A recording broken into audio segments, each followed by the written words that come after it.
Јана Белчева е позната во јавноста како предводничка на граѓанската иницијатива Шанса за центар. Но во уличките во Дебармало, таа е пред се соседка. Не толку одамна и се пожалиле жители од комшилакот дека до нив почнал да се гради објект, без никој да им каже или да ги праша. И отидовме заедно во општината за да видат каков е проектот. Они имаат право како непосредни соседи да го видат проектот. И кога видоа таму дека дури има и со испратница, документ во кој они се подпишани дека биле информирани.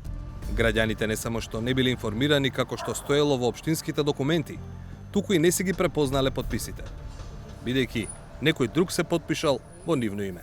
За жал, граѓаните не се охрабрија понатаму да поведат постапка, иако мислам дека тоа баш можеше да има да биде еден добар показател за тоа како функционира, односно како не функционира системот и како не ги заштитува.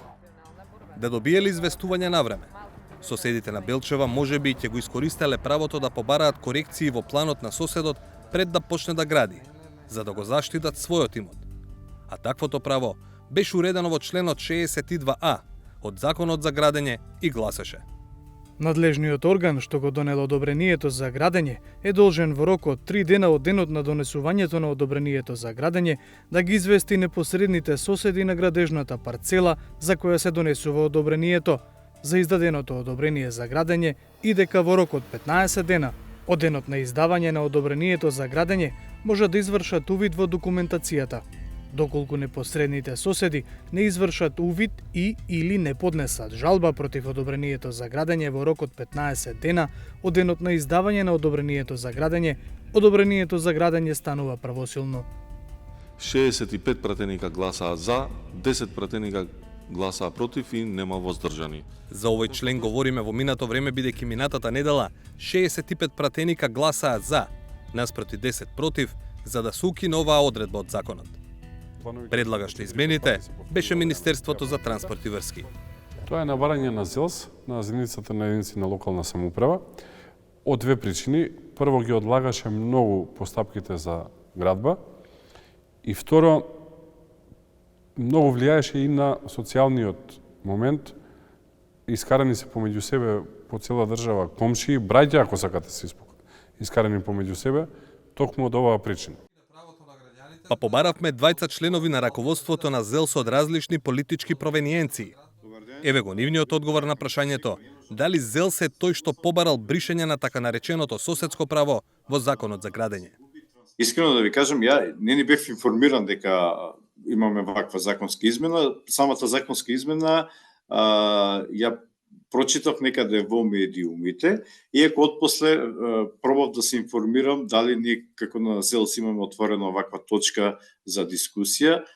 Ја истата ја немаме отворено, но имаме испратено некоја соодветно соопштение мејл кој што за жал јас го немам прочитано, што значи дека ние како орган, управен одбор на ЗЕЛС не бевме соодветно информирани. Не можам да ги подвојувам измените во Законот за градење, затоа што се направија цел сет на измени таму. На средбата, на една од средбите, веќе посочам, со министерот за транспорт, беа наведени сите аномалии, како што спомена, во системот кои што со години не попречуваат нас во реализација на одредени проекти. Тоа беше сето нотирано од страна на министерот и службениците кои што беа од неговиот тим. Со други зборови, ЗЕЛС никогаш формално не побарал бришење на членот 62А, но тоа не значи дека градоначалниците не го посакувале тоа да се случи и дека не го делат мислењето на министерот. Актуелниот председател на ЗЕЛС и градоначалник на Киселавода вели, жалбите на одобренијата за градба кочеле бројни проекти, вклучувајќи ги и тие од јавен интерес. Со овие законски измени и како ќе ни биде олеснета работата и функционирањето на локалните самоуправи. Веројатно вашето искуство, како што велите, покажува дека има злоупотреба на овој механизам, но од друга страна сигурен сум дека има и случаи каде што е употребен правилно, односно сепак тоа беше едно право на граѓаните, таму каде што можеби ќе сгрешат општинските служби или пак има некаков друг тип на самоволија да се направи некаква корекција. Па видете, граѓаните прецени се важни на сите нас. На крајот на денот, јас сум политичар кој што ја има оваа позиција благодарение на тие граѓани кои што ме бирале мене и истите го имаат највисокото право според мене во одлучувањето за било каков процес. При носење на детален урбанистички план јасно се прецизираат градежните парцели. И при носење на детален урбанистички план се спроведуваат и јавни анкети на кои што сите можат да реагираат со своји забелешки, знаете и самите. Така, но не на пример дека комшијата отворил прозор баш на ке вас, така? Тоа се состојби кои што ги регулираат инспекцијските служби и постапуваат. За измените, иако со одредени резерви, е градоначалникот на Крива Паланка и член на управниот одбор на ЗЕЛС Сашко Митовски. И покрај тоа што неговата матична партија СДСМ, поточно делот од пратениците кои беа присутни на седницата, гласале против во собранието. При водењето на урбанистичкото плански документација, при носењето на деталните урбанистички планови, ги известуваме граѓаните преку организирање на јавни анкети, кои што имаат можност, секој оној кој што не се согласува со намените или градежните дозволи кои што се предвидени во тие детални планови, соодветно да реагираат преку поднесување на приговор. Сметам дека целосното укинување на членот 62 од Законот за градење не е во ред.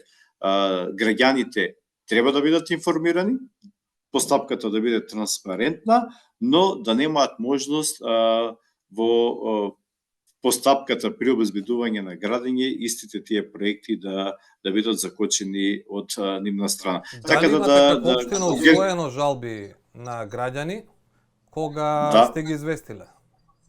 Да, секако, па ние мора да постапиме по... Значи ли тоа дека општината понекогаш и греши при издавањето на одобренијата за градба? Штом сте ги усвоиле жалбите на граѓаните? Сметам дека службите соодветно постапуваат по односно одобренијата за градење согласно законските прописи и норми кои што ги имаме на сила. Која законска измена има и свои предности, има и свои слаби и мани кои што нормално ќе бидат предмет на јавна дискусија во следниот период.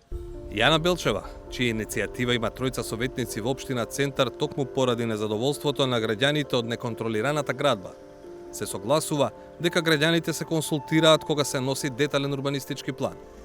Но, додава, таа можност не може да го замени членот 62А. Ривармао се гради по план од 2012 година. Денешните деца кои имаат, млади луѓе кои имаат 27-8 години, tukаш имале колку години? Тоа е пред 13 години, значи 14-15 години, сигурно на 14-15 години, неоделена јавна анкета на урбанистички план, кој и онака е неразбирлив и е тежок за да може граѓаните да видат што навистина ќе им се случи. Обично гледаат што на нивната парцела се случува, не можат да реагираат на јавните објекти, не можат да реагираат на јавниот простор, а замислете сега да им кажете дека не може да реагираат. Па ние работиме за младите луѓе да се чувствуваат дека овој систем работи за нив. А голем дел од плановите кои се на сила, барем кога е во прашање општина Центар, подсетува Белчева, не се по стандардите.